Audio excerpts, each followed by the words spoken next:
Bueno, como les decía, yo me desempeño como docente en el taller de arquitectura y medio ambiente y además dirijo una oficina, que es el logo que ustedes ven acá arriba, que se llama Intermedio Arquitectos, a propósito de esta mirada de cómo poder convivir con el medio. Cómo podemos hacer que los proyectos potencien el paisaje desde un microimpacto, por una parte, porque sabemos que la arquitectura y la actividad constructiva es una de las más dañinas o que genera mayor impacto sobre los ecosistemas, desde esta mirada particular que tenemos en Chile, ¿no? Que es desde una relación muy próxima. A su vez también ven acá el logo de la escuela, que son estas dos partes que es mi desempeño, desde por una parte la teoría y la teoría puesta en práctica, y a su vez la práctica del territorio llevada a la teoría. Entonces me gusta tener esa dualidad, ese doble campo. También me gustaría mencionarles que por favor, si es que alguien no entiende alguna cosa, no dude en intervenir, me pide la palabra. Si vos no comprende, por favor, pregunten, ¿ok? Entonces, en Chile nosotros tenemos esta formación que tiene una doble cordillera, esta cordillera de los Andes, ¿cierto? Que más o menos se corta aquí a la altura de Chiloé, digamos, con estas islas. Luego la cordillera de los Andes empieza a bajar, digamos, y la compartimos también con Argentina. Y por otra parte tenemos una cordillera de la costa que llega hasta un poquito más arriba, acá, que es la parte de la ruptura de la napa del Pangea. Una vez que el Pangea, el continente completo, se parte, digamos, genera esta costa chilena entre dos cordilleras. Por una parte tenemos esta corriente sur que va empujando a causa de los cambios de presión en el aire, este cambio atmosférico, ¿cierto? El cambio de vientos, de aire, que va subiendo por una parte desde el sur hacia el norte, y por otra parte esto hace que suba el anticiclón del Pacífico, y luego tenemos esta otra corriente, perdón, esta corriente poniente que va empujando el mar y va empujando la arena hacia la cordillera. Entonces, por una parte, tenemos este crecimiento en forma de ruptura a pique en el suelo, como la cordillera de los Andes, y por otra parte tenemos otra fuerza que va empujando en el otro sentido. Esto origina que estos ciclones del Pacífico, esta corriente cálida que viene desde el Ecuador, volando hacia acá en la atmósfera, condense en la cordillera y hagamos que la cordillera está toda nevada, ¿cierto?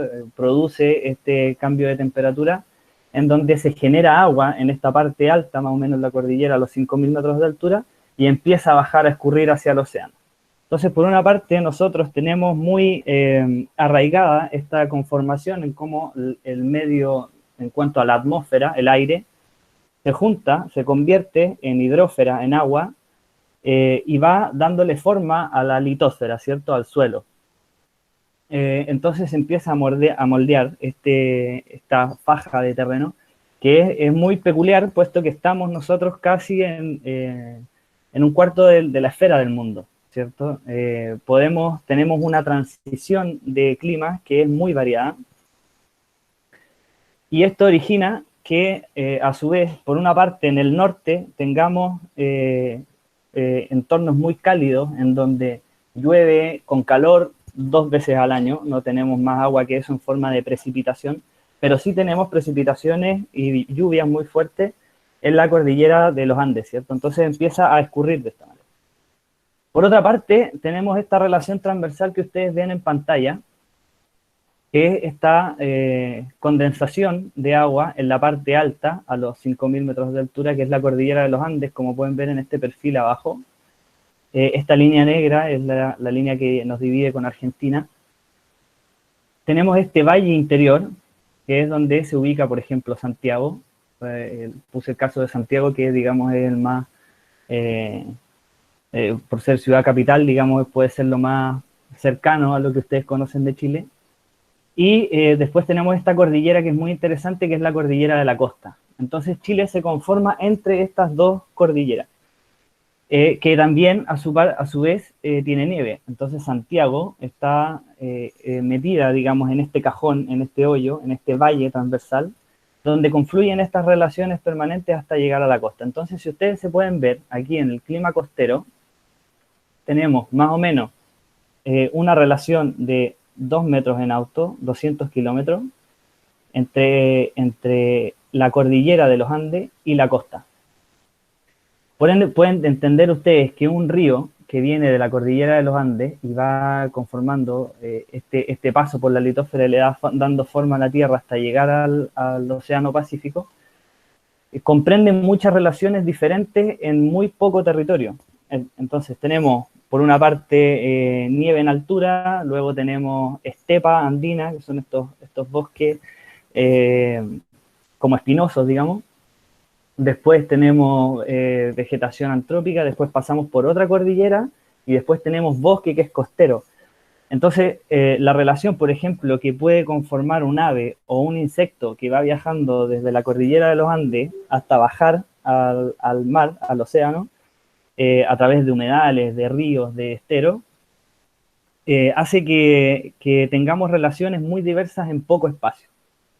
Y esto del poco espacio es una observación netamente arquitectónica, digamos, cómo hacemos que estas relaciones que sean tan frágiles puedan subsistir unas con otras. Y ahí va lo difícil, ¿no?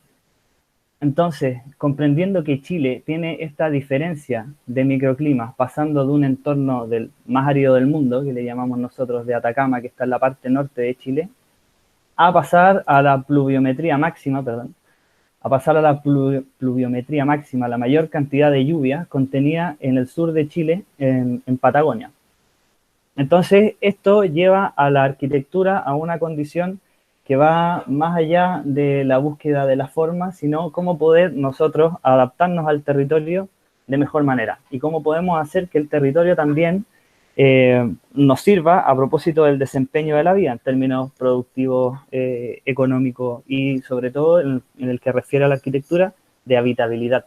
Cómo podemos habitar, por una parte, el entorno más árido del mundo y el más húmedo del mundo a la vez, ¿cierto? Entonces, esto, voy a empezar por el sur de Chile, esto es Caleta Tortel, es una comunidad que se encuentra entre dos antiguos glaciares.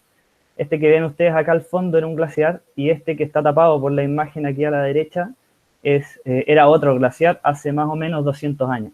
Entonces, todo esto que era glaciar originó un bosque que es muy nuevo, muy virgen, muy joven en edad geológica y es muy húmedo. Entonces, en esta localidad, esta foto fue tomada en un día de sol, pero es una localidad en donde llueve más o menos 350 días al año. Por lo que se recorre por estas pasarelas y por bote, ¿ya? Tiene solamente estas dos maneras. A propósito de que la Tierra está compuesta principalmente de agua, como fue glaciar hace 200 años y llueve tanto, no existe la manera de poder pisar el suelo. Entonces, si uno pisa, es barro y pasa 60 centímetros hacia abajo y queda con barro hasta aquí. Entonces, la gente se adaptó de esta manera a propósito de poder habitar más en la relación con el agua y cómo se podían abastecer del agua y las relaciones también comerciales que podían establecer a propósito de asentamientos nómades todavía. Y se originó esta localidad en donde ellos caminan absolutamente todo por pasarelas de madera, ¿ya? Porque no se puede pisar, ¿cierto? Esta tierra que ustedes ven aquí en el fondo no se puede pisar con el pie. Eso conlleva a que la gente buscó una manera propia de poder adecuarse al territorio y poder constituir un asentamiento único, ¿cierto? Que se adapta a las condiciones climáticas del entorno. Entonces aparece después la arquitectura contemporánea, y aquí ya me meto en el tema. Esta imagen es de Germán del Sol, arquitecto chileno también, donde hizo estas termas en la séptima región de Chile, que son una manera contemporánea de poder reinterpretar este paisaje que conlleva para nosotros cariño al territorio, ¿cierto? Identidad. A propósito de que más que es una resolución técnica formal en respuesta al medio ambiente, es una manera de construir arraigo por el territorio. Y eso conlleva a que sea un patrimonio cultural, ¿cierto? Entonces, por una parte, tenemos una arquitectura que es capaz de hacerse cargo de la habitabilidad, de el medio físico, a propósito de la conformación, de cómo poder, digamos, hacer esplender la atmósfera, cómo poder cautivar acerca del aire, ¿cierto? Porque la arquitectura no está, en este caso, en el material, en la madera o en los techos, sino que hace esplender el aire. Y eso es mediante el estado del arte, ¿cierto? En este caso, y esta obra es lo que tiene que es muy interesante, que se posiciona en una relación de simbiosis con el medio. Es decir, una relación simbiótica es aquella que hace que las dos partes se beneficien a propósito de la relación. Y lo hace mediante el estado del arte a propósito del contraste. ¿Por qué estas pasarelas son rojas, cierto? ¿Por qué no son verdes a propósito de poder constituir una mímesis y poder adecuarse al territorio a propósito, digamos, de poder mimetizarse con el medio? Es que yo creo, y esta ya es una opinión personal, que mimetizarse con el entorno es muy difícil porque estamos interviniendo desde una construcción artificial en un medio natural. Entonces, una construcción artificial para mí nunca va a ser tan perfecta como la construcción de la naturaleza, ¿cierto? Entonces, tratar de parecerse mediante la forma a la naturaleza, creo que es un camino, una empresa demasiado platónica, ¿cierto? Demasiado difícil de lograr. A propósito, en cambio, de esta relación simbiótica en que se reconocen dos partes diferentes y se ponen en valor a propósito del contraste. Es decir, acá, mientras más roja es la madera, más verde se ve el follaje y más densa se ve la atmósfera también, en un equilibrio de color, por supuesto. Esto también desde la habitabilidad que tienen las termas, a propósito de poder convivir con esta decantación, digamos, esto de estar en el proceso natural del cambio de agua contenida desde la atmósfera en un estado gaseoso al pasar a un estado líquido, ¿cierto? Entonces, a lo que voy es que la arquitectura pone en valor este territorio y no se sobrepone a él, ¿cierto? Y se benefician ambas partes. Ese es el propósito. La geometría también habla del contraste, ¿cierto? A propósito de que los materiales también tienen una propiedad en donde tienen que ejercer su naturaleza, su propia naturaleza, y no asumir una naturaleza ajena que podría ser esta condición de mímesis, ¿cierto? En este caso, en el caso de las termas geométricas, y como su nombre lo dice, geométricas, porque la geometría también tiene que ver con la naturaleza del material. Si fuesen estas pasarelas curvas, tendríamos un gasto de material excesivo, tendríamos cortes en todas las tablas, tendríamos despunte, y alejaría esto de este propósito también de ser simbiótico, ¿cierto? De constituirse desde su naturaleza. Entonces, el término geométrico, más allá de ser una postura formal o una manera de cómo la arquitectura potencia el paisaje, también es un principio de sostenibilidad, ¿ya? A propósito de poder llevar esta lógica del mínimo impacto. ¿Cuánto soy capaz de hacer con el mínimo impacto? Oh, ¿Sí? ¿puedes repetir el nombre de la oficina y dónde estás este Ah, proyecto? arquitecto se llama Germán del Sol. Se los voy a escribir en el chat, ¿les parece? por favor. Muy bueno.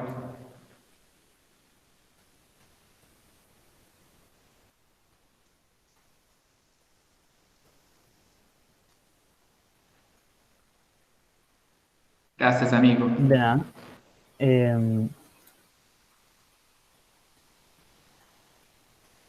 entonces, está esta capacidad, como les decía, de poder adecuarse al territorio, ¿cierto? Desde también la sostenibilidad, preocupándonos de llevar esta lógica al mínimo impacto, a la mínima construcción posible. Cómo poder hacer la máxima arquitectura, lograr este máximo estado de confort con la menor cantidad de materiales posibles dispuestos de la mejor manera. ¿Ya? Esa es un poco la ambición que tenemos nosotros tanto en el taller como en la oficina, ¿cierto? Y aquí esta es la última imagen que les muestro de este proyecto, en donde se puede ver esta otra construcción técnico-formal que conlleva también la cubierta verde, que es más que un principio estético, un principio de forma, tiene que ver también con esta adecuación, esta resiliencia que tiene que tener la obra. Resiliencia, ¿cierto? Es esta capacidad de poder transformarse en el tiempo y poder acogerse a las demandas que tienen los otros sobre mí.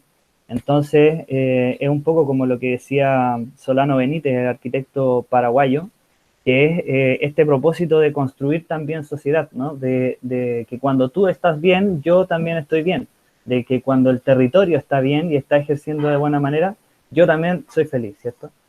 Entonces aquí la nieve también aporta eso, hace que el proyecto también cambie y tome esta otra cara y haga decantar la agua y haga hacer que este proceso físico, digamos, en donde el agua pasa por estos tres estados y ya pasó por todos, digamos, en que es sólido, es líquido y es gaseoso, y puedo hacerlo esplender, que es una relación natural que compone el paisaje.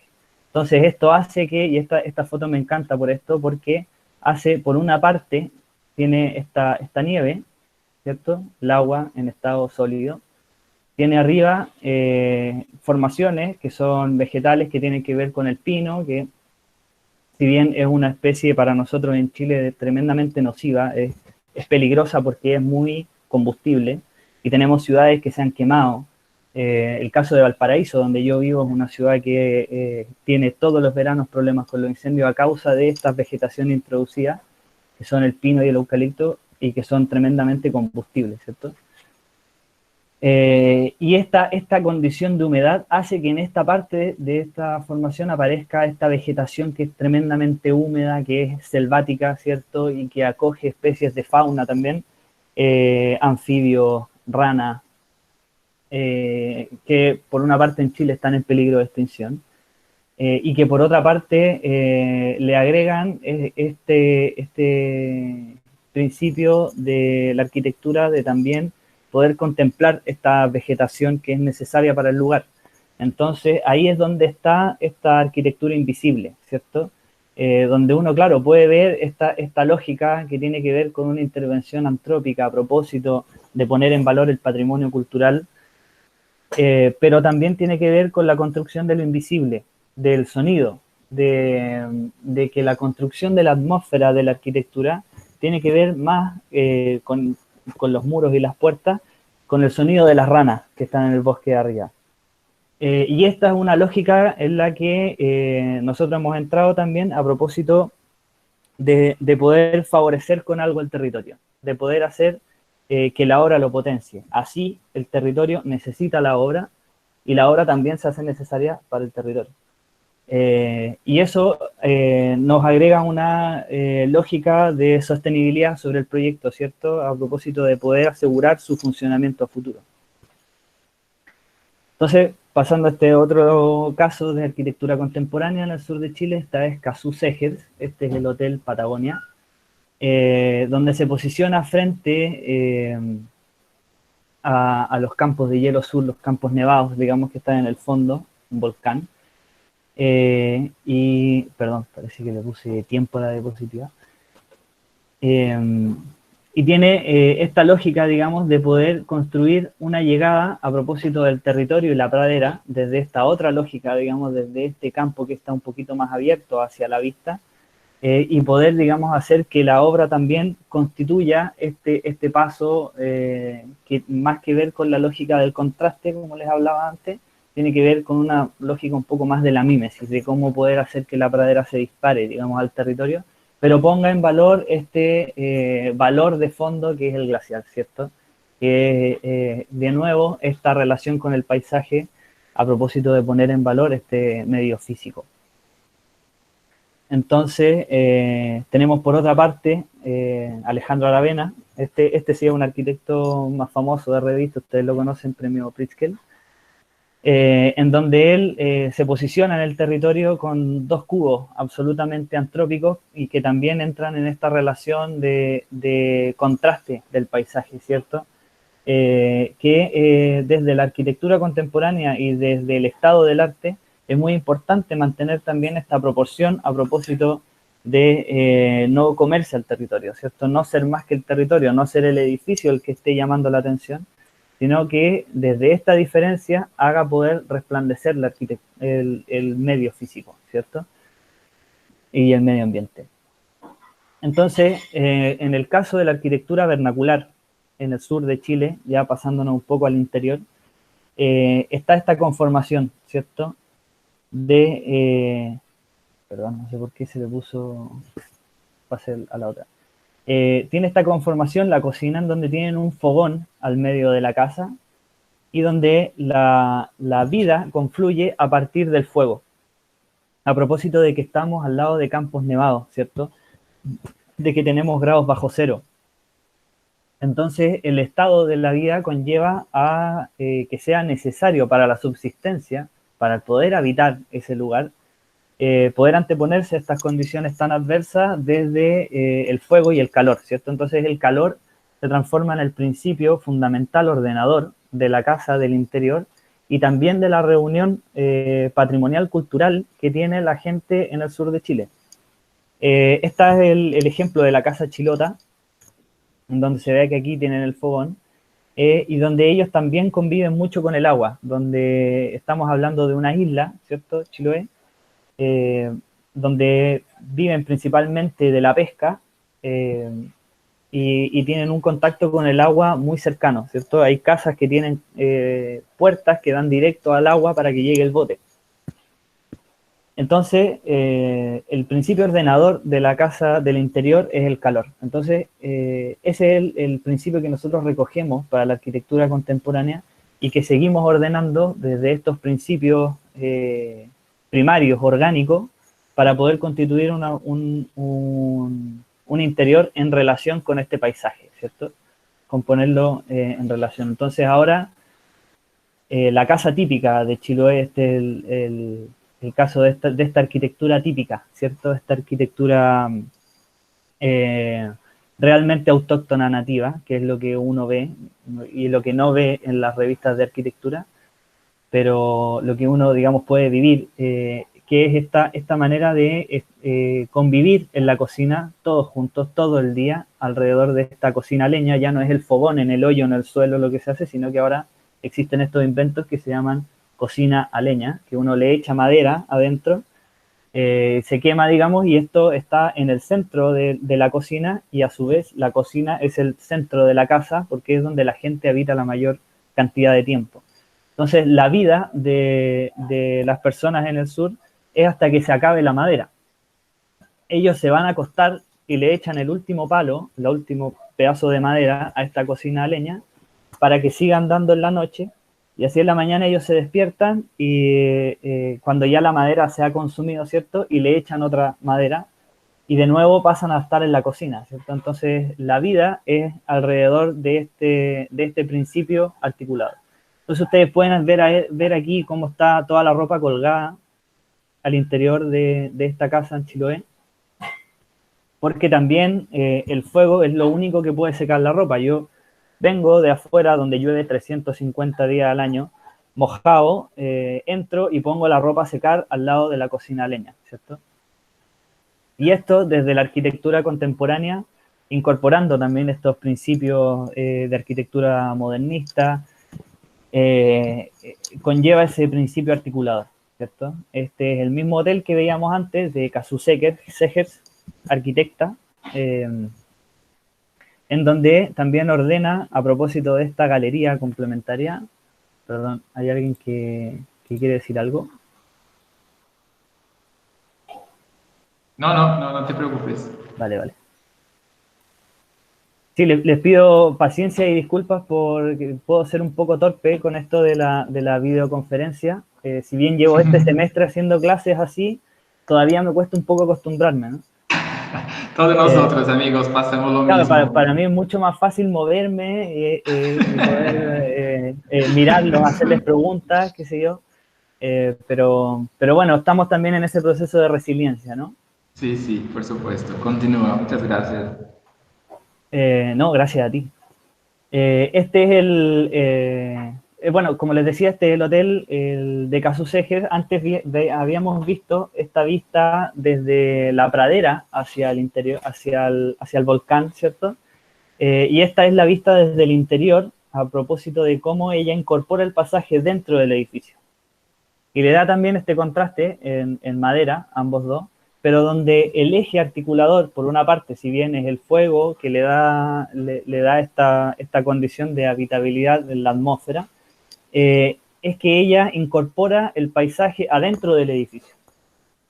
Y eso es lo que hace esta mirada contemporánea, digamos, de la arquitectura, de poder convivir con mayor holgura a propósito de, por supuesto, la incorporación de nuevos materiales, nuevas tecnologías que también permiten que podamos tener paños de vidrio completo y que este vidrio no deje pasar el frío, ¿cierto? La incorporación del termopanel es una tecnología que hace posible que podamos incorporar el exterior al interior de los proyectos.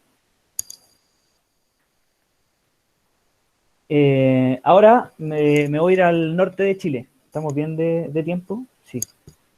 Si los estoy aburriendo, o si hablo muy rápido, si no entienden algo, por favor, intervengan, interrumpan.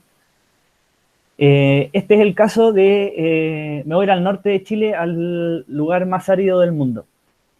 ¿Ya? Este es el Salar de Atacama, que está aquí pueden ver ustedes en este corte, entre la cordillera de los Andes y la cordillera de la costa, la precordillera de Domeico, ¿cierto? En esta parte del norte de Chile, la fuerza del mar empujó un sedimento, es una granulometría de suelo que es mucho más fina que la del sur, puesto que hay menos vegetación o hay vegetación de menor altura. Entonces, tiene que ver con una arena, digamos, que es mucho menos húmeda también. Por ello es que el mar empujó esto con más fuerza y formó este farellón costero que está en la costa.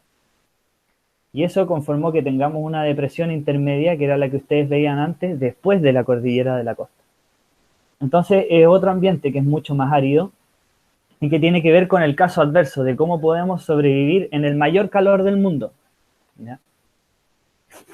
Y este es el caso de Toconao. Toconao es un pueblo cerca del Salar de Atacama, perdón, miren, les voy a mostrar acá. San Pedro de Atacama, que es la localidad más famosa, está en el norte del Salar. Esta cordillera de Domeico que va por este lado, izquierdo del Salar. Y tenemos todos los pueblos que están habitando el Salar en su lado oriente, entre el Salar y el volcán, ¿ya? Volcán que está a 5.500 metros de altura. Entonces tenemos por una parte poblados que están a los 2.000 y tenemos el volcán bajando con agua a todo, conformando estos pueblos que habitaban de esta manera, en una manera tan árida, pero a la vez que tenían agua muy cerca, en mucha altura. Entonces de nuevo tenemos una relación que tiene mucha riqueza en cuanto a biodiversidad, porque son elementos muy diferentes, pero que van a propósito de la pendiente, digamos, que es tan abrupta, formando estas relaciones que son tan próximas, tan cercanas, ¿cierto? En pocos metros. Entonces, Toconao es este pueblo que tiene una manera muy particular de asentarse en uno de estos bajadas de agua de la cordillera de los Andes, donde el agua lleva todo a su paso, digamos, y ellos tienen una dualidad. Viven de dos maneras. Por una parte, cada familia tenía una vivienda en el pueblo, que es lo que ustedes ven acá arriba, que es lo más árido de lo árido, lo más seco que pueda haber, que son viviendas de esta tipología que ustedes ven abajo, construidas con piedra volcánica, que reafirma su condición de aridez, digamos, a propósito de también la radiación solar que genera. O sea, estar aquí a las 12 del día es de un calor que pesa, digamos, en el cuerpo, que hace que sea difícil la actividad a esa hora del día en ese lugar, pero que también tiene una dualidad, digamos, de dos maneras, porque el interior es completamente oscuro, ¿cierto? En penumbra, a propósito de poder subsistir, digamos, de que la frescura es lo que te da vida. En el caso del sur de Chile, era el calor lo que te da la vida. Entonces, cada familia tenía una vivienda en el pueblo, una casa, y a su vez tenía un terreno, un ayú, un terreno de cultivo en el costado, digamos, del afluente de agua, que es esto. Entonces podemos ver una parte que es lo más verde de lo verde y otra que es lo más árido de lo árido. Entonces estos cultivos que están en este lado de este afluente de agua están controlados por estos canales que construyeron antiguamente comunidades con influencia inca, y que son canales de regadío que regaban cada terreno de cada familia y que la misma gente del pueblo iba subiendo y bajando estas compuertas que ustedes pueden ver acá para regar unos terrenos u otros, y así todos se repartían el agua que bajaba de mejor manera. Ahora, producto del cambio climático últimamente y del cambio económico también, la gente ya está dejando de habitar estos poblados actualmente porque se van a trabajar a mineras donde les ofrecen mayores recursos y otra calidad de vida, bueno, y un sistema de sociedad diferente que lamentablemente se está perdiendo. La gente ha dejado de habitarlos un poco, y también pasa que producto del cambio climático ya no baja el río en forma, sí baja en forma constante, pero ahora baja con mucha mayor fuerza en los periodos estivales, en las lluvias estivales, en los veranos. Entonces aquí en la foto, en esta foto que está arriba, ustedes pueden ver que la casa está destruida porque pasó el agua hasta este nivel. Y aquí está la marca, ¿cierto? Pasando por todo su paso. Pero es un entorno que convida esta frescura, ¿cierto? Desde un emplazamiento natural y desde poder también repotenciar estos valores naturales, esta frescura que me está entregando el medio, ¿cómo la uso de mejor manera? Como valor arquitectónico, ¿cierto? Entonces es como, por ejemplo, cuando yo me encuentro una ventana botada en la calle y es una ventana antigua de casa colonial, es una ventana que no la voy a dejar ahí, me la voy a llevar de alguna manera, ¿cierto? Llamaré un Uber para subir la ventana y la pongo en alguna parte de mi casa. En esto, en vez de encontrarme la ventana, es ser atento y escuchar cuáles son estos valores del territorio. Entonces, esta imagen que ustedes ven acá es una de mis obras de arquitectura favoritas, que es este sistema de canales de regadíos en el Ayllu de Toconao, en donde la obra de arte está acá, uno la está pisando, además tiene muchísimos años, y es lo que te entrega, más allá de la obra de arquitectura, de la piedra puesta en el lugar, que además cumple el valor de poder abastecer a la gente de agua, por una parte, de frescura, esto quiere decir confort térmico, les regala también la posibilidad de generar una actividad productiva y poder vivir del territorio, y además está en el estado del arte, ¿cierto? Porque uno puede recorrer esta relación de acogida mediante la frescura, y que se está levantando esta frescura a propósito de que yo puedo recorrer el territorio. Entonces, genera también esta manera, esta lógica de contraste, ¿cierto? A propósito de la geometría, aquí no lo hacían de manera curva o buscando otra lógica.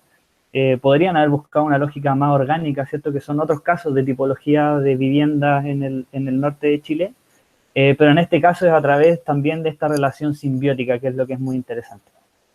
Entonces, estas fotos las tomé yo en este lugar, en uno de mis viajes, pero también está este tremendo aporte en términos teóricos y prácticos también, que tiene que ver con una arquitecta chilena, que es la que más voy a citar, se llama Glenda Capstein, murió en el 2008, tuve la oportunidad de formarme con ella también, y que ella lanza este libro, que ustedes pueden ver, es el mismo libro, lo que pasa es que la de la izquierda es una edición, la primera edición del año 1991, y esta es la edición del 2015, si mal no recuerdo, por las ediciones ARQ.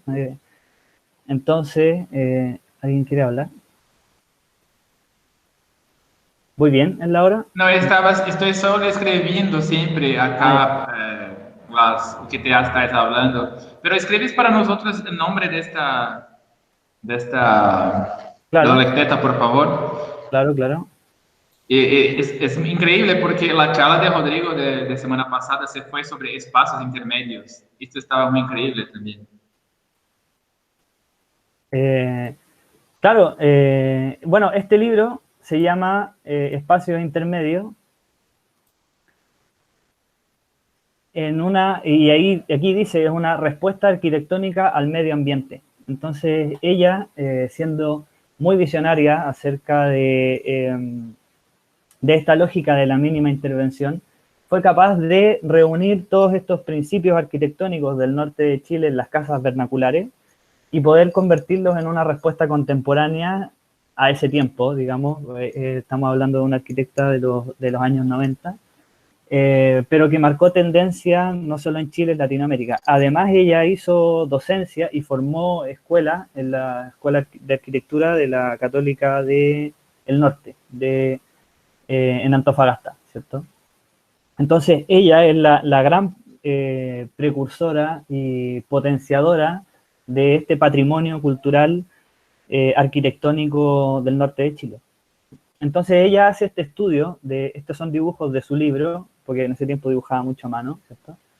De las tipologías de ventana y de la tipología de la casa típica atacameña, que tenía que ver con estas rucas en piedra, estos muros anchos de adobe, ¿cierto? Que eran capaces de generar esta inercia térmica, de poder conservar un interior muy oscuro, muy fresco, con mucho barro, a propósito de poder disminuir el impacto y la radiación del calor que hay en el exterior. Entonces yo paso de estar en un exterior denso y pesado a confortarme o acogerme en un entorno que tiene que ver con la frescura. Entonces, esta foto que ustedes pueden ver acá es de un patio interior, y por eso se llama espacios intermedios, porque ella descubre que en esta lógica constructiva el patio interior es lo que otorgaba esta ventilación cruzada y que hacía que la vivienda pudiera acogerse a esa frescura, ¿cierto? Entonces, aquí tenemos una de las casas que ella estudió en el libro, en donde la casa está ordenada en torno al patio interior. Y ahora no es el fuego el principio articulador, sino que es el patio interior, el aire, y este contraste tan marcado entre una sombra muy densa, muy oscura, y el exterior, ¿cierto? Que está con esta irradiación tan fuerte. Entonces tenemos este espacio intermedio, que es esta galería, que regula el espacio térmico entre el interior duro y el exterior. Entonces, a propósito de esta lógica de espacios intermedios, y por eso el nombre del libro, es que uno también puede leer una relación arquitectónica en términos de esta arquitectura vernacular, a propósito de esta casa, precisamente está en Toconao, y es la casa que ustedes veían en la otra imagen con el agua en el muro de piedra. Y el patio interior recorre toda esta relación principal de la casa hasta llegar al exterior, y son estos patios que están marcados por esta sombra tenue, ¿cierto? Esta sombra de palillaje. Entonces el principio articulador aquí se repite y tiene una lógica que tiende a ser también tiende a acogerse dentro de los principios de la arquitectura contemporánea, a propósito de generar esta continuidad del patio interior y cómo este patio interior va resolviendo esta respuesta arquitectónica al medio ambiente. Y tiene también esta propiedad tan interesante que hace que la arquitectura pueda constituirse con el mínimo material posible, con la mínima intervención, dentro de una lógica que tiene que ver con la austeridad, ¿cierto? Que es todo lo contrario a la ostentosidad, ¿cierto? A esta ostentosidad que muestran estos proyectos high-tech con pasarelas de acero microperforado con paneles de vidrio completo y toda esta tecnología rimbombante, ¿cierto? A construir con materiales del lugar relaciones que pongan en valor el paisaje desde un principio de sostenibilidad. Entonces, esta casa, ustedes que ven, se conforma por dos volúmenes, ¿cierto? En donde si uno le saca estos dos palos de madera, conforma dos casas, ¿cierto? Desde el momento que existen estos dos palos de madera cuidadosamente posicionados, la relación que se construye en el horizonte es la foto que ustedes ven aquí arriba. Entonces, ya lo que arma la casa, en principio, son los dos palos, no los dos volúmenes. Por decir los dos palos serían dos volúmenes. Entonces, se constituye el espacio intermedio como lógica patrimonial a través de esta relación formal austera, ¿cierto? Entonces, ese es el principio inspirador que ella encuentra para construir este proyecto, que aquí está en planta, que es la Casa de Retiro en Antofagasta. También les voy a dejar el link para que lo puedan revisar. Aquí está en planta y está el acceso por una parte, un oratorio en esta parte de acá y una capilla en la parte más retirada. Entonces, este fue diseñado como un edificio que acoge el descanso y el retiro de una congregación católica, y que lo diseñó Glenda Capstein en conjunto con Osvaldo Muñoz, ambos profesores míos, por cierto. Y él construye esta capilla, ¿cierto? En donde incorpora esta lógica contemporánea a propósito de poder habitar entre estos planos y esta lógica de continuidad, esta relación árida con el medio ambiente, ¿cierto? Que a su vez tiene esta lógica del espacio intermedio. Entonces, de nuevo vemos como un principio cualitativo que a su vez también es técnico, formal, sostenible, se transforma en un principio articulador, regulador no solo del medio ambiente, sino del estado del arte. Entonces, le conlleva eso que sea un proyecto de arquitectura completo, ¿cierto? Porque se hace cargo de esta componente antrópica del ser humano, propiamente tal, a partir de su lógica patrimonial cultural, de sentir arraigo y cariño por lo que está habitando, a su vez como también entregarle este confort térmico. Y en este caso, el retiro para las personas en una lógica de contacto con el medio ambiente. Entonces pueden ver ustedes acá el mar de fondo y cómo ese mar de fondo también ingresa al edificio y hace que se orienten estos dormitorios hacia el Océano Pacífico.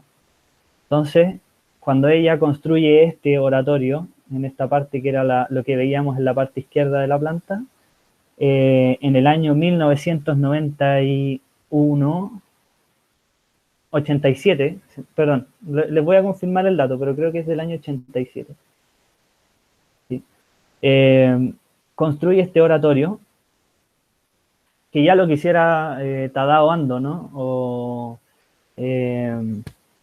Cristo, en una lógica de extrema relación con el paisaje, pero que se hace cargo de esta condición de aridez, ¿cierto?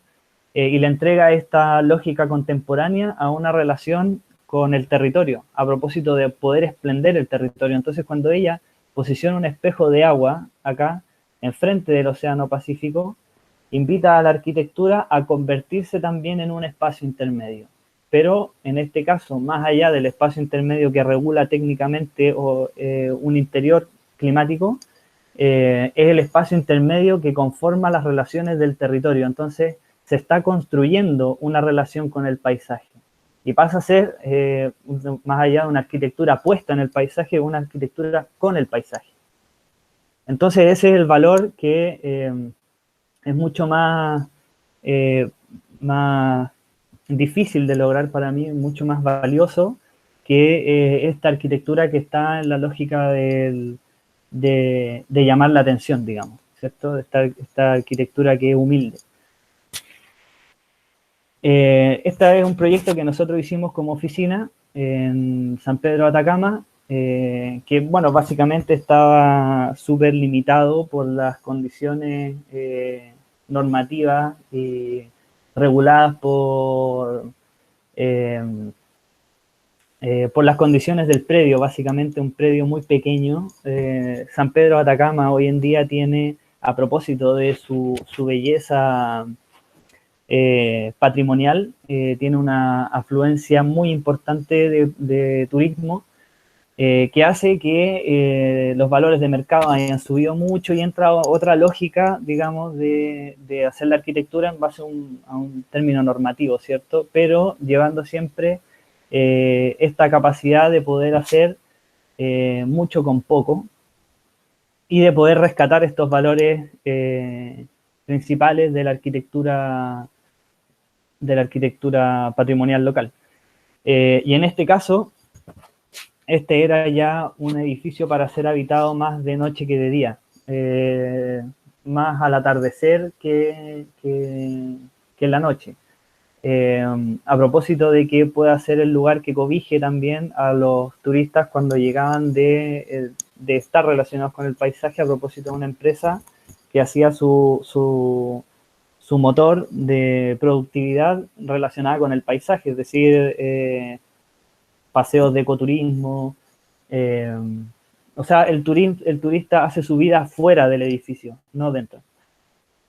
Entonces, en los interiores eran también desde esta lógica también contemporánea, donde no lo podemos hacer tan oscuro a propósito de este marco normativo, insisto, no es porque nosotros no queramos, sino que ya hay que regularlo, ¿cierto?, dentro de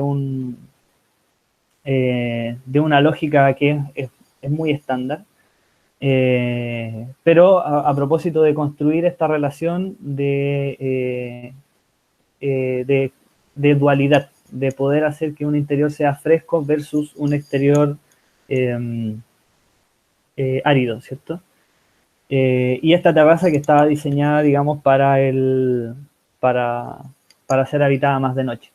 Y con esta lógica también que te pide el cliente, digamos, con la incorporación de este patrimonio local, cultural, que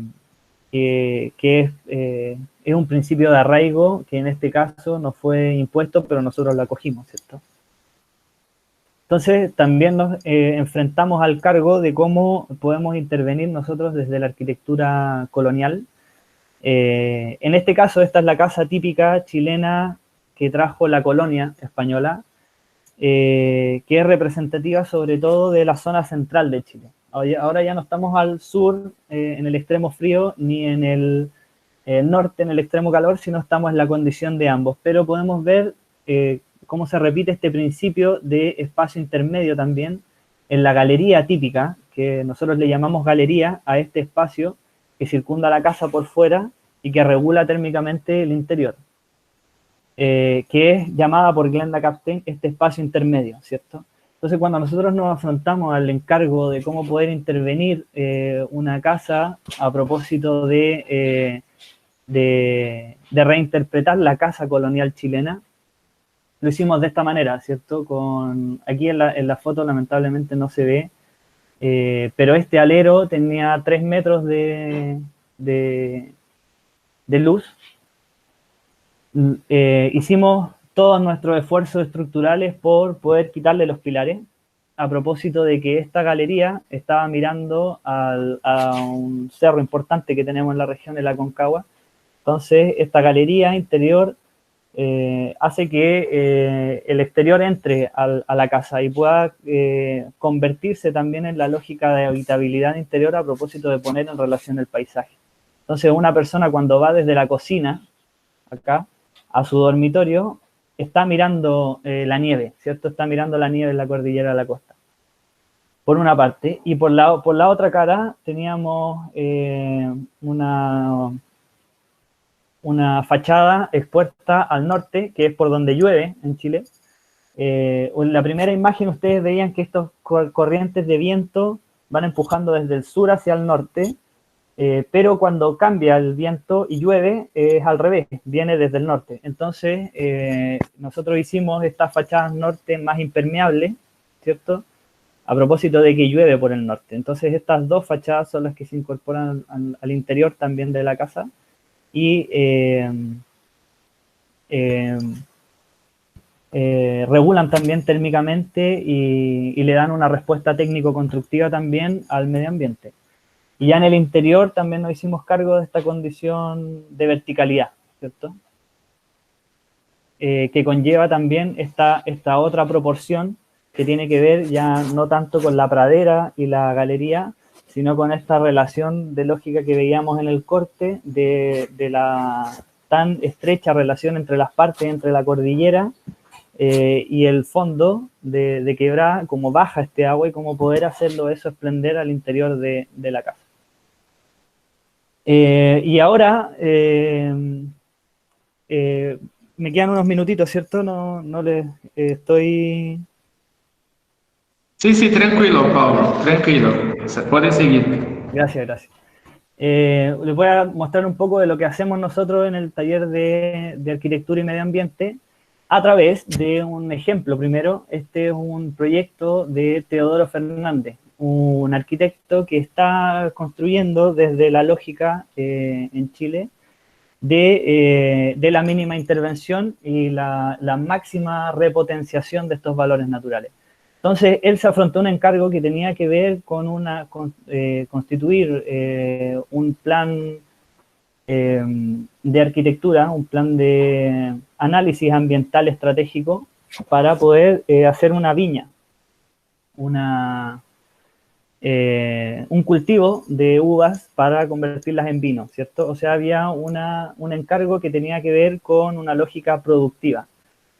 Y él hace este análisis ambiental estratégico, cartográfico, en donde estudia el territorio a propósito de su asoleamiento, sus condiciones de erosión, sus alturas, su vegetación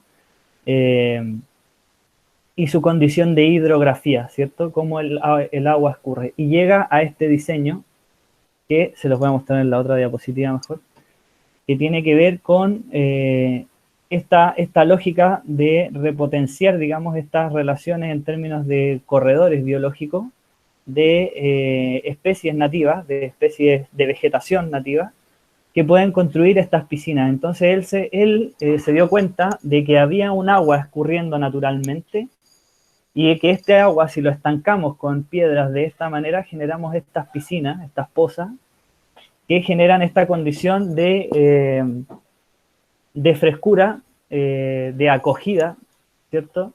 Mediante la atmósfera, que te hacen también convivir en un calor extremo. Estamos hablando de que esta es una zona climática donde junta esta condición que veíamos antes del sur y del norte, y acá es muy caluroso en verano y muy frío en invierno. Tiene la propiedad de tender a ser más húmedo.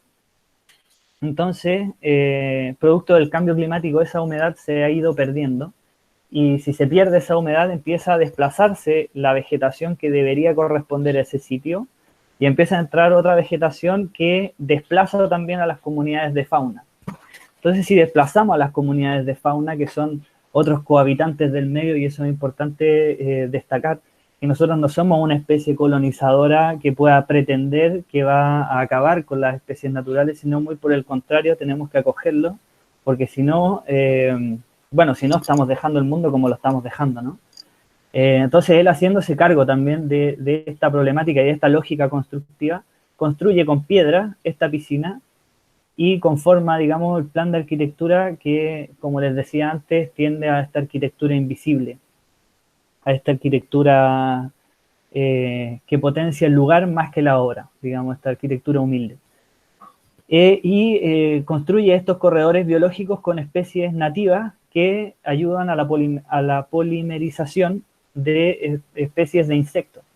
Entonces, la gracia de estos corredores que ustedes veían, que están conformados de esta manera con especies nativas, hacen que los insectos viajen por estos cultivos y así también se potencien mediante la polimerización los cultivos de uva. Entonces, le sumamos no solamente un valor al paisaje, no solamente la obra de arquitectura está ayudando al paisaje con sus relaciones de fauna, a ayudarle al insecto a pasar a otra parte, sino que además estamos favoreciendo la actividad productiva. Y lo estamos haciendo con 4 piedras. Ya no eran los 2 palos, sino son 4 piedras. Y la lógica de arquitectura estaba llevada, digamos, a este diseño de trazado de los pavimentos que tiene que ver también con esta lógica de la mínima intervención. Entonces hay un máximo estudio, una dedicación de tiempo a lo que conlleva estos cambios de especies vegetales y de trazados, ¿cierto?, del estado del arte, pero se procura invertir ese tiempo en una mínima intervención bajo una lógica de máxima potenciación, ¿cierto? Y eso es lo que nosotros les inculcamos a los alumnos en el taller. En este caso, ellos elaboran un análisis ambiental estratégico a propósito de cartografía, donde hacen un estudio del lugar, estudiamos las relaciones que construyen un lugar para que un proyecto pueda construir esas relaciones. Y así poder potenciar el medio ambiente, ¿cierto? Entonces, ya para irles cerrando, es un ejemplo que les voy a dejar nada más del método que usamos en el taller, que tiene que ver con el estudio de varias capas de un lugar. En este caso, este era el humedal de Tunquén. Este proyecto lo hice yo. Y claro, lo hice yo dentro de un equipo multidisciplinario donde habían arqueólogos, biólogos, arquitectos, antropólogos, ingenieros comerciales, diseñadores, etcétera, para poder elaborar un plan de diseño conjunto que pudiera satisfacer todos los requerimientos variados que tiene un plan ambiental estratégico, ¿cierto? A propósito de lógicas productivas, de lógicas de medio ambiente, de resguardo, de conservación ambiental, etcétera. Entonces aquí ven algunas de las capas: topografía, sitios arqueológicos. Sitio arqueológico es el tremendo tema para hablar, que podemos hacer otra charla después de eso, pues para no extenderme tanto.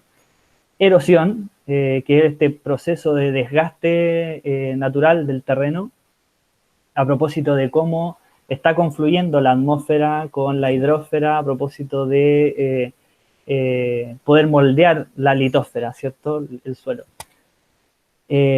Pasando por geomorfología, pisos vegetales, ocupación, estado de infraestructura, marco normativo, marco legal, para constituir un trazado, que eso después lleva al diseño de un parque, de un plan maestro con una lógica de reforestación, y que después lleva a un proyecto de arquitectura que también se procura esta lógica de intervención desde el mínimo impacto, ¿cierto? Pero en este caso, este edificio era un centro de conservación ambiental que tenía como objetivo, por una parte, recibir los planes escolares que le iban a dar al santuario de la naturaleza, a este humedal, el carácter de lógica de rentabilidad, ¿cierto? A propósito de que estos planes escolares pudieran, a través de aportes del Estado, del Ministerio de Educación, poder ir a hacer clases de ciencias naturales al territorio mismo y poder enseñarles a los chicos las relaciones ambientales en lugar, con esta lógica ambiental que tiene que ver con llevar la fauna también al interior del edificio y poder constituir pisos en donde las serpientes y las ranas están ahí, digamos. Y poder poner al niño en una lógica de cohabitante con el medio, ¿cierto? Y por otra parte tiene el objetivo de poder reforestar estas praderas que ustedes ven en la imagen de acá arriba tan deterioradas a propósito de la intervención antrópica, porque fueron campos de cultivo, entonces se secó mucho esto. Y había un plan de reforestación en donde el edificio también, a propósito de atrapaniebla, que son estas telas que ustedes ven por fuera, por eso el edificio está recubierto en tela, es capaz de atrapar el agua contenida en la atmósfera, hacerla decantar y transformarla en líquida. Entonces, poder devolverle su condición hídrica al territorio y así poder reconstituir de nuevo las relaciones ambientales que lo caracterizan y lo potencian.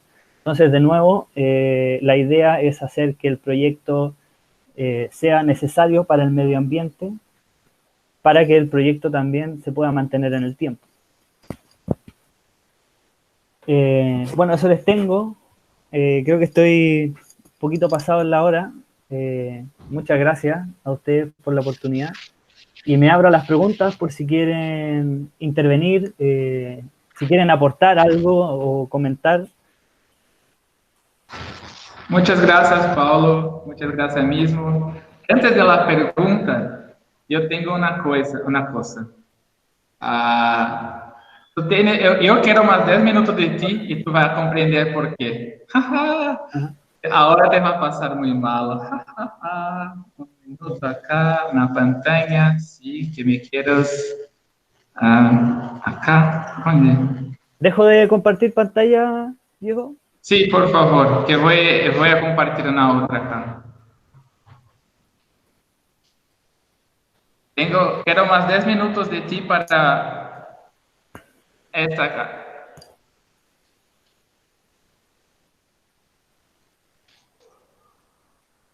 ¿Estás mirando? Ah, sí, sí. ¿Te puedes hablar de ella para nosotros? ¿Cómo, perdón? No comprendo. ¿Estás mirando? Sí, sí, estoy mirando Sí, tu pantalla. ¿te puedes hablar un poco de este proyecto para nosotros? Sí, bueno, este proyecto lo elaboré el año 2014. Es bonito este proyecto porque es un proyecto que nació del amor. Claro, yo acababa de tener a mi hijo, ¿cierto? Él tenía más o menos 6 meses. Y fue en Valparaíso, en esta ciudad que ustedes ven acá, que es una ciudad que está conformada por esta lógica urbana de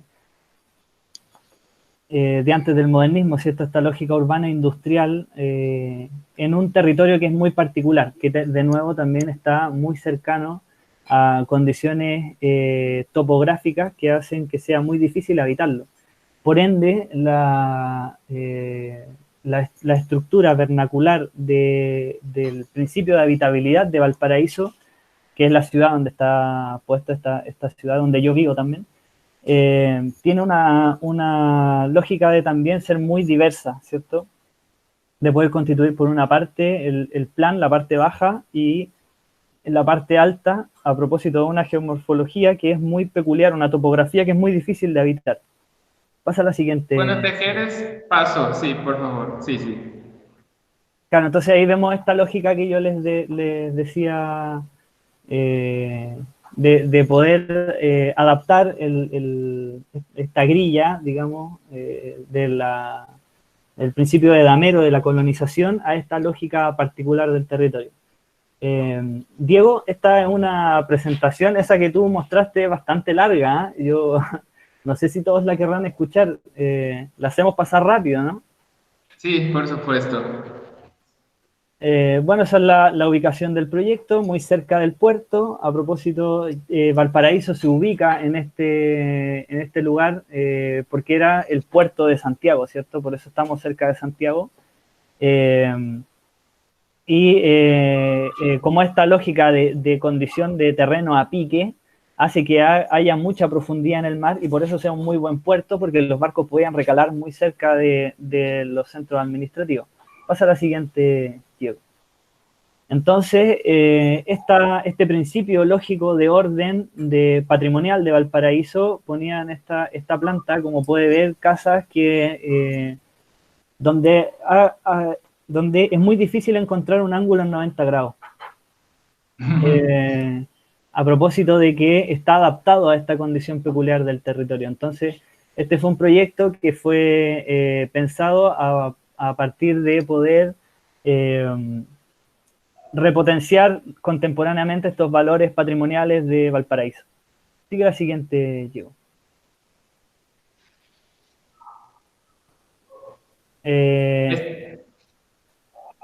Sí, eso, bueno, esta presentación fue armada para la lógica de un concurso, entonces tenía que responder a ciertos ítems que tenían que ver con la evaluación. Pero pásale nomás, Diego, a propósito de la responsabilidad social que tiene poder repotenciar este casco histórico que está tan devaluado en Valparaíso.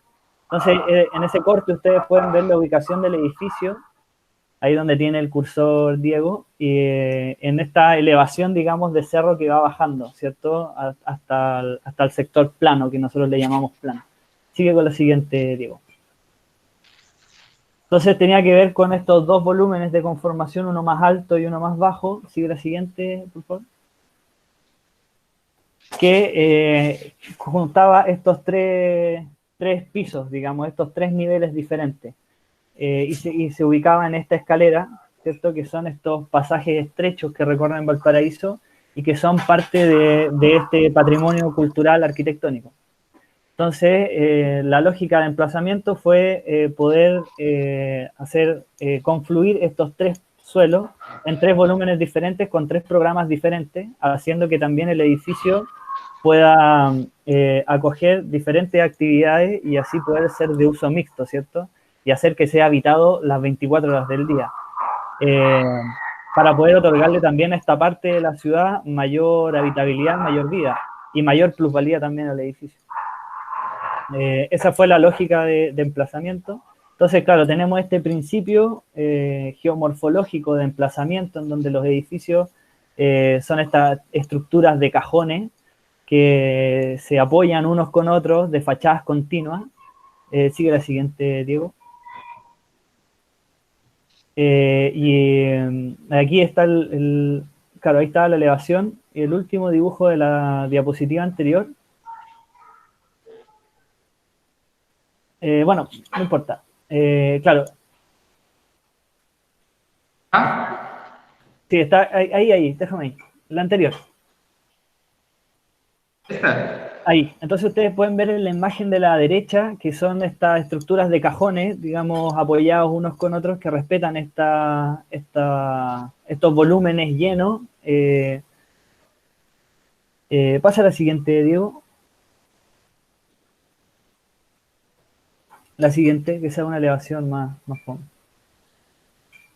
Entonces estaban estos zócalos de piedra grande. Entonces, por una parte, estaba este estudio de los valores arquitectónicos que componían el entorno próximo y cómo poder incorporarlo en el proyecto para poder repotenciar estos mismos valores que están en los edificios adyacentes. Entonces, cómo poder hacer que el edificio se beneficie más que yo con mi edificio. ¿Ya? Esa es la idea. Pasa a la siguiente, Diego. Entonces estaban estos pasajes estrechos, estas condiciones que ustedes pueden ver en el corte de abajo, o sea, en la elevación, que hay un pasaje estrecho que recorre el edificio por dentro. Luego tenemos otro pasaje estrecho que también se respetaba con el camino que iba en la parte superior del edificio y otro pasaje estrecho que también distancia dos edificios y que le otorga esta capacidad también a la casa de poder generar esta ventilación cruzada. Sigue Diego con la próxima. Entonces, este pasaje estrecho pasa a conformar la cualidad interior del edificio, ¿ya? Y acogía esta parte intermedia a propósito de poder recibir esta parte, el programa del edificio era un hostal en la parte de arriba y un restaurante en la parte de abajo. Entonces podía hacer que la misma gente que se quedara en el hostal pudiera trabajar en el mismo. Esto se hizo después de que yo también estudié el caso porque tenía una novia que vivía en esa casona antigua. Entonces los dueños también querían convertirla de esa manera y apuntaba hacia allá el programa, digamos, contemplando la lógica de ocupación del lugar mismo. Sigue la siguiente, Diego. Entonces, esta lógica de que las calles se ubican donde estaban las bajadas de agua en Valparaíso origina estas quillas que les llamamos nosotros, que son estas como quillas de barco, ¿cierto? Esta proa de barco, que por una parte es vertical, es de fachada continua, es neta, es volumen. Sigue una más, Diego. Ahí. Sí, ahí, déjame ahí. Entonces, ustedes pueden ver en la imagen como la fachada del edificio, que si bien conforma una esquina 90 grados de un volumen lleno y neto, se incorpora la quilla a propósito de la quilla que está en la casa vecina, la casa de más arriba. Entonces, la casa tiene esta lógica de poder repotenciar a la casa vecina más que ella mediante esta mímesis, digamos, ya de patrimonio arquitectónico-cultural, desde una lógica contemporánea, por supuesto. Entonces se recoge el valor de la casa vecina y le doy un valor contemporáneo para favorecer a la casa vecina. Dale la siguiente, Diego. Claro, estaban estos patios interiores que también son muy típicos de Valparaíso y que en este caso regulaban también el interior con el exterior y le daban esta condición de cruzar, digamos, el interior. Dale, Diego. Y estaba este patio interior para el hostal. Dale nomás. Claro, estaban estas galerías también, esta galería típica chilena que ustedes veían en la imagen que les mostraba antes, fue llevada a la lógica de Valparaíso también, a propósito de también, como tenemos una vista tan bonita, con el océano Pacífico aquí al lado, aquí por mi ventana para afuera, esta galería también es un espacio intermedio entre los interiores y el exterior. Entonces, por una parte, recoge el valor arquitectónico patrimonial, es una respuesta constructivo-técnica al medio ambiente, y además ofrece esta acogida, ¿cierto? Pero este era el caso en cómo se vincula el edificio con el exterior, ¿cierto? Dale a la siguiente, Diego. Estas eran imágenes de la maqueta y ya pasándose a la envolvente exterior al proyecto, que fue trabajado en acero corte. En la maqueta, digamos, estaba con cobre, pero la idea era que fuera un cobre más bien oxidado, ¿cierto? Estas planchas de acero. Sigue la siguiente, Diego. Esto también a propósito de que Valparaíso tiene mucho con la lata, porque los edificios típicos de Valparaíso se hacían porque venían en barco, a propósito del material reciclado que les quedaba de los barcos, que eran estas planchas de calamina, de zinc, con la cantería mínima, la más chiquitita, y las casas las recubrían esto, puesto que eran de adobe, entonces tenían que hacer un material hidrorrepelente ante la lluvia y las cubrían con lata. Entonces, por eso la lógica de la materialidad exterior. Sigue la siguiente, Diego. Claro, hay unos cortes del edificio a propósito de cómo las losas también podían vincular un ambiente con otro. Entonces, alejándose un poco de esta idea de una torta, ¿cierto? Con las plantas al mismo nivel, que son repetitivas y que no tienen relación unas con otras, es que la lógica interior del edificio tenía que ver con poder vincular estos diferentes medios para así potenciarlos al mismo tiempo, ¿cierto? En este caso, este era un corte del restaurante y del bar. Y aquí está el corte que es más interesante, lamentablemente. Esto fue hace muchos años claro, y ese corte estaba a otra escala también, no se puede ver tanto en el interior, pero la idea era del corte, ahí se puede ver mejor, mira qué bien. La idea del corte era poder imaginar el edificio en su máxima ocupación, con su carga de ocupación mayor, digamos, que el edificio esté lleno de gente. Entonces, si ustedes pueden ver, los interiores también tienen una lógica de descalce, a propósito de que se va subiendo por las galerías y se puede recorrer y mirar la losa de al frente. Entonces tenemos este volumen de arriba, que es una parte, ¿cierto? Este que está aquí, y hay otro que está en él en la parte de abajo. Este de abajo es público y conserva una panadería, tiene unas cocinas, tiene restaurante, y esta otra de arriba que es hostel. Entre ellos conviven, pero tampoco se tocan. Entonces tienen accesos diferentes para que pueda tener asociada una actividad productiva mayor. Dale la siguiente, Diego. Entonces estos patios interiores también ayudan a regular el interior a propósito de ventilación cruzada. Dale la siguiente.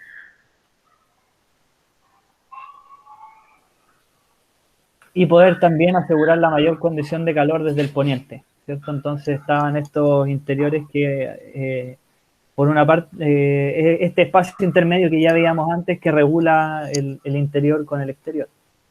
Dale la siguiente. Entonces, así los principios de diferencias de presión de aire hace que, por una parte, el edificio se beneficie de este cambio de temperatura, ¿cierto? Entre la ventilación exterior y que el mismo edificio genere un calor interior que junte estos dos y lo regule climáticamente. Entonces, para que se entienda de otra manera, estoy usando la actividad interior humana para calentar el edificio en términos pasivos, ¿cierto? Dale la siguiente, Diego. Ahí hay plantas de la lógica de conformación del edificio que, más allá, no lo voy a explicar en detalle para no extenderme tanto, pero tiene que ver con este principio de que el edificio por fuera está respetando los valores patrimoniales, locales, vestido elegante, digamos, de ocasión, pero en el interior está vuelto loco a propósito de esta lógica contemporánea de vinculación humana, ¿cierto? De entregarle ese principio contemporáneo. Esas ya eran vistas de la terraza. Ahí se puede ver cómo también el interior era una galería y se termina transformando en esta terraza y que tiene una mampara particular. Pasa a la siguiente, Diego, creo que también está en esa presentación. Esta mampara que ustedes pueden ver ahí, claro, que era una lámpara de exterior para poder, por un lado, darle sombra en el día a la terraza y en la noche poder hacer que esplenda, ¿cierto?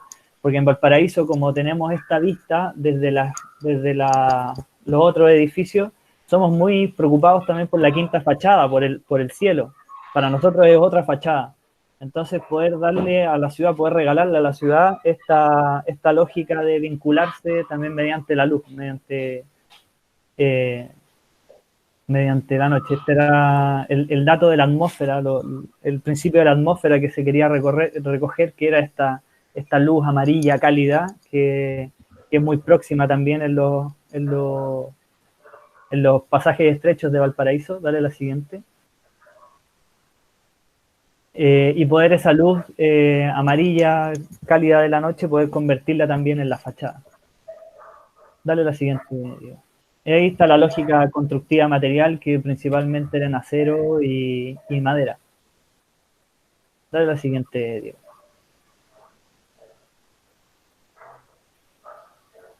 Diego. Bueno, y eso era. Claro, este proyecto le gustó a Diego porque fue el proyecto que expuse en el congreso, en el TIL, donde nos conocimos, donde nos hicimos. Desde allá, Paulo se parece con Alexander Supertramp, con esta barbilla ahora que no tenía en Buenos Aires, ahora parece el tipo de Into the Wild. Sí. Paulo, sí. Muchas gracias. No, gracias a ustedes. Gracias a ustedes por la invitación. Para mí ha sido un verdadero gusto y un honor poder compartirles nuestro patrimonio local, ambiental, arquitectónico de Chile y poder, sobre todo, entrar en estos temas ambientales, ¿cierto? Que para nosotros están siendo el motor de hoy en día. Ahora lo que me quedo como conclusión es que, claro, ese proyecto que mostró Diego fue un proyecto que hice como estudiante en cuarto año de universidad, y que fue desde un principio de mímesis, lo hablamos de esa manera en ese congreso, con el patrimonio local próximo, ¿cierto? Pero